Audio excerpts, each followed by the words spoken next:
You know what, dudes? It's real funny because I've noticed around a third of guys, when you unplug them from society's comforting lies, they they go back to them. Could be more, could be half, you know, but it seems like it's at least about a third of dudes like to go back to the comfort. They like to go back to what is familiar, if you will. They've seen the code in the matrix, as they would say. They've unplugged. They see the world for what it is, the reality of relationships, money, self-care, dating, all that stuff. And they're like, nope, not going to have it. I like the shit that I believed before. I want to continue to sleepwalk through life. It happens to a lot of guys. In my book, which, is sort of the basis of this podcast series, if you guys haven't got the book, definitely get it. There's a second edition that'll be out later on this year. And I've got the second book, which will be out shortly after the second edition, with some more stuff, just kind of diving deeper into the rabbit hole on this. And I just think it's a good idea to have all these ideas and stuff in more than just video format. Paper's always a little more durable than YouTube. Who knows what happens, with this content in the future. I'm sure it's not going to be around forever. So that's why I'm doing it that way. But yeah, I've done well over 1,000, maybe 1,500 calls with guys privately. Every show I take at least, I don't know, somewhere between half dozen to a dozen call-ins every show. There's 81 episodes in this show. I've done them on the Before the Train Wreck as well. We took call-ins when I was working with Sean. I've talked to a lot of people, and I've noticed a lot of dudes like to, let's go back to what's comforting.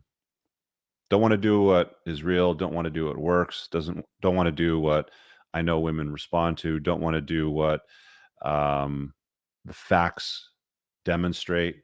I want to go back to my comforting lies. I got an article that I'm going to kind of zip through in this kind of opening segment on cognitive bias, because I think that's a big part of it. But yeah, it's a reality. Guys will literally say, thank you. This has saved my life. I had the muzzle of a 45. I was about to chew on it the other day, and without the group of guys in the community, in a group, whatever, I don't know where I'd be. And then they'll just say, oh, but you're a bunch of misogynists, or I don't like what you're talking about today. It's weird. It's very, very common, and I don't think we, as guys that have unplugged and continue to do the work and take ownership, and be accountable and hold others that want to be accountable as well, should really care, to be honest with you. There's always going to be crabs in a bucket, as they say. You throw a bunch of crabs in a bucket. Apparently the way that they operate is when one starts to climb out, the ones in the bottom will grab them and pull them back down. So this is purportedly how it works with crustaceans and buckets. Works the same way with dudes. I see it over and over again, and you can beat yourself up and get sad over it. Like, I've seen comments from guys in my discussion forum. I have a private discussion forum. I know I don't mention it enough. People always tell me, why don't you talk about this more? Put the ticker down at the bottom. So I got a community. But I've seen guys in the community, and they'll be all, this, that, and the other thing makes sense. And know that, we'll just use chicks as an example, because that seems to be like the driving force for a lot of guys still is. This chick will be a total train wreck. She'll be toxic. She'll be narcissistic. She'll be manipulative. She'll be the kind of person that can ruin you personally and financially by going back to them, and they'll go back to them anyway. They know what they're like. It's like a building is marked and it says, this is the slaughterhouse. And they just march back into it, knowing exactly what they're marching into. And their friends are, standing there on the way while the guys are walking into the slaughterhouse being like, yo, dude, are you sure you want to do this? This is really not the best idea. And dude just keeps marching in. It's marching into that slaughterhouse. And all you can do is just step aside. It's like, look, if that's the kind of person you're going to be, if that's the way that you want to run your life, and you want to invite chaos into it, you want to complicate it unnecessarily, cool, have fun. But there's probably going to be some distance made between you and those people. I don't have time for bullshit in my life, and I don't encourage anybody to tolerate bullshit. I mean, look, man, when you're younger, yeah, you're going to put up with some more bullshit. You're a younger kid, you're in your 20s, you're still kind of figuring things out, right? You're going to put up with people that do stuff like that.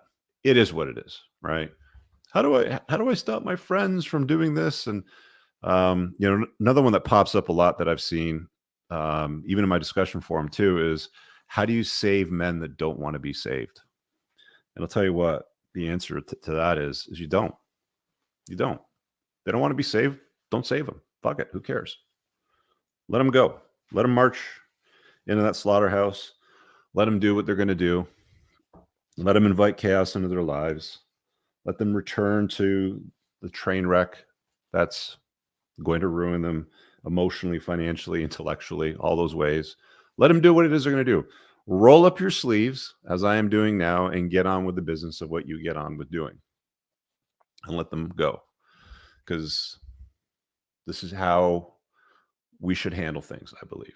You should put yourself first. You should make yourself your own mental point of origin. You should allocate your fucks to the things that are truly fuckworthy, right?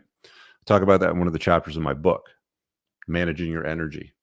Talk about other things in my book, like managing your endocrine system, but specifically you need to manage your energy and only dispense it on things, on matters, on people that it's truly worthy of your time. I mean, one of the things that I'll get, from time to time, if you've watched enough of my podcast or enough of my videos, you'll hear me talk about this notion of assholes, and that's ASK, by the way, not ASS. It's ASK hole, right? Asshole.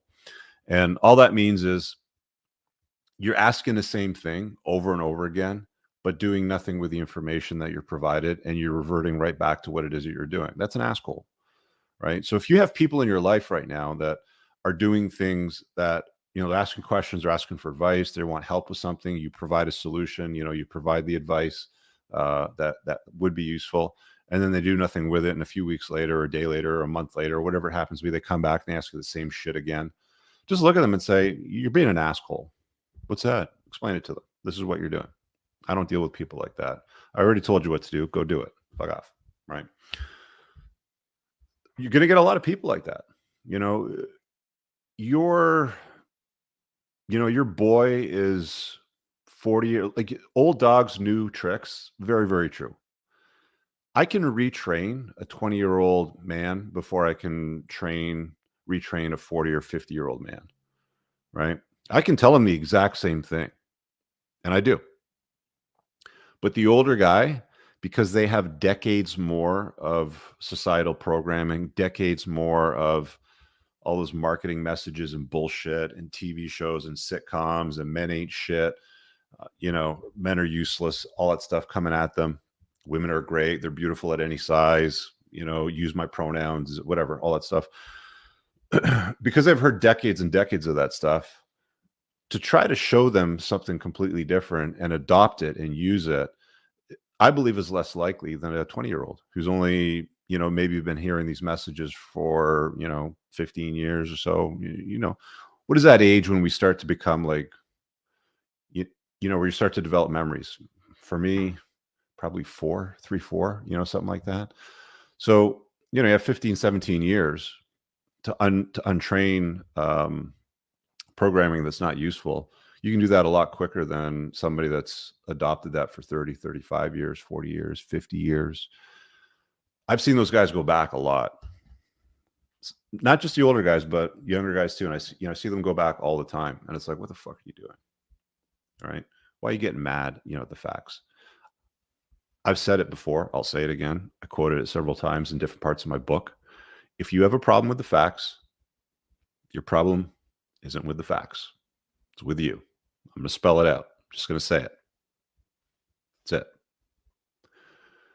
When you know something to be true, 1 + 1 is 2, 2 + 2 is 4. If you're going to tell me all day long that 2 + 2 is 5, I don't give a shit. Believe whatever you want. I'm fucking done. I know what the facts are. You've seen what the facts are. Argue whatever you want in whatever direction you want. Go think 2 + 2 is 5. Have fun. Enjoy. Argue. You know what? Go on Twitter, because that's where everybody likes to go argue. Go on Twitter and argue with those dipshits. See if that's a good use of your time. I really hope you guys enjoyed that clip. If you want to watch the full-length podcast, you can find that over here, that clip's from. If you're newer to the channel, make sure you hit subscribe over here. And pinned down below in the top comment, you'll find a bunch of useful links to my website, my supplement line, books, and a bunch of other stuff. Have an amazing day. Peace out.